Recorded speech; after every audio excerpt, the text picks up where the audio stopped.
Strategi-strategi yang dimainkan oleh anggota militer Vladimir Putin sama sekali tak bisa dibaca dengan baik oleh pasukan lawannya. Akibatnya, pasukan Ukraina kembali harus menanggung kekalahan untuk kesekian kalinya. Terbaru beredar sebuah video di media sosial Telegram pada Selasa 17 September 2024. Dalam rekaman tersebut menunjukkan penyerangan di pinggiran selatan wilayah Chasiv.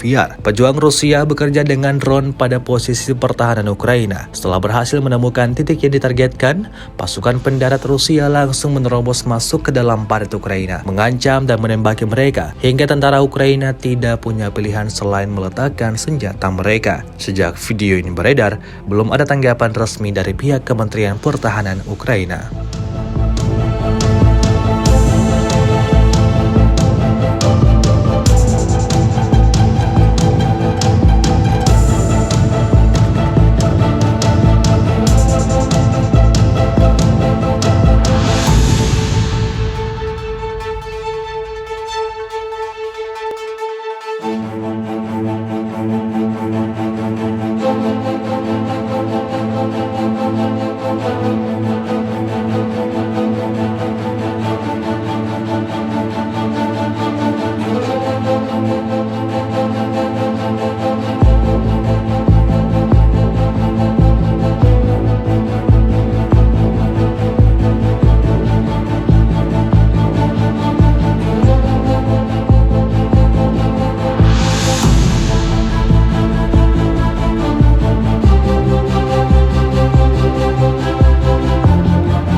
Download Tribun X sekarang, menghadirkan lokal menjadi Indonesia.